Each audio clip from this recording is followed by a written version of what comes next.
माँ की मधुर स्मृतियाँ, इस पुस्तक की अगली कड़ी लेकर आज हम उपस्थित हैं। नमस्कार। आइए सुनते हैं स्वामी शारदानंद जी, जो श्री रामकृष्ण परमहंस जी के डायरेक्ट डिसाइपल थे, उनकी माँ के बारे में स्मृतियाँ। शीर्षक है काली की संगिनी।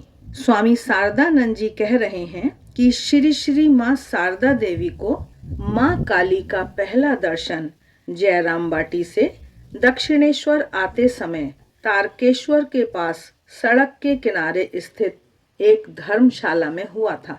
आगे महाराज बता रहे हैं कि जब श्री श्री माँ शारदा देवी दक्षिणेश्वर में निवास करती थीं, उन दिनों श्री रामकृष्ण देव बीच बीच में उनके साथ विभिन्न विषयों पर सलाह किया करते थे। माँ सामान्यतः कहती, अभी मैं कुछ नहीं कह सकती, बाद में जब विषय की स्पष्ट धारणा हो जाएगी तब आपको बताऊंगी। इस पर ठाकुर कहते, नहीं, मुझे अभी बताओ। ऐसा कौन है जिसके साथ परामर्श करने के बाद तुम मुझे बाद में बताओगी? तो भी शारदा माँ दृढ़ता पूर्वक कहती, बाद में जब मुझे इसकी स्पष्ट धारणा हो जाएगी तब बताऊंगी। इसके बाद वे नौबत खाने में आकर माँ काली से करुण स्वर में पूछती, माँ बताओ मैं क्या कहूँ?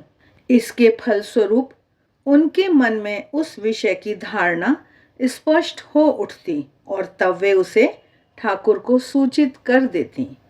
काशीपुर में जब रामकृष्ण देव की शारीरिक अवस्था अत्यंत बिगड़ चुकी थी, तभी एक दिन जब माँ बड़े दुखपूर्ण मनस्थिति में लेटी हुई थीं, उन्होंने देखा कि लहराते हुए केशों वाली एक सांवली महिला अर्थात माँ काली आई और उनके पास ही बैठ गई।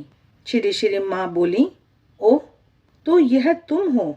माँ काली ने कहा, हाँ, मैं दक्षिणेश्वर से आई हूँ।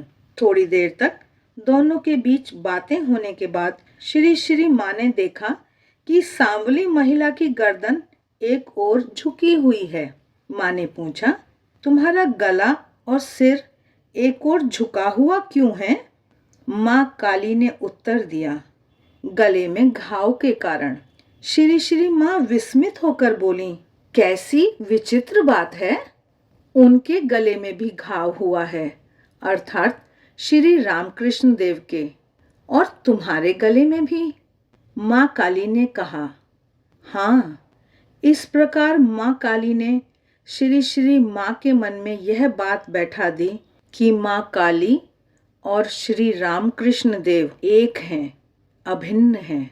काशीपुर में एक दिन शारदा देवी जब रामकृष्ण देव को भोजन करा रही थीं, तो बातचीत के दौरान ठाकुर ने उनसे पूछा, क्या तुमने कभी अष्ट कष्टे का खेल खेला है, अर्थात कौड़ियों वाला खेल?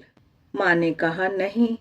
तब ठाकुर ने बताया, इस खेल को खेलते समय यदि दो गोटियों का जोड़ा बन जाता है तो उनमें से किसी एक को अलग नहीं किया जा सकता। इसी प्रकार व्यक्ति को अपने इष्ट के साथ जुड़ जाना चाहिए, तब कोई भय नहीं रह जाता। अन्यथा व्यक्ति जीतने के समय वह एक गोटी खो बैठता है। यदि कोई अपने इष्ट के साथ जुड़ा हो तो उसे मृत्यु का भय नहीं रहता। आज के लिए बस इतना ही। आशा है आपको यह प्रसंग अच्छा लगा होगा। देवाक्षर को सब्सक्राइब करें, मित्रों के साथ शेयर करें। वीडियो अच्छे लगते हैं तो लाइक का बटन ज़रूर दबाएं, कमेंट करके बताएं। इससे हमारा भी उत्साह बढ़ता है और हमें और भी अच्छे वीडियो बनाने की प्रेरणा मिलती है। मिलते हैं फिर, तब तक देखते रहिए देवाक्षर। आप सभी का बहुत बहुत धन्यवाद।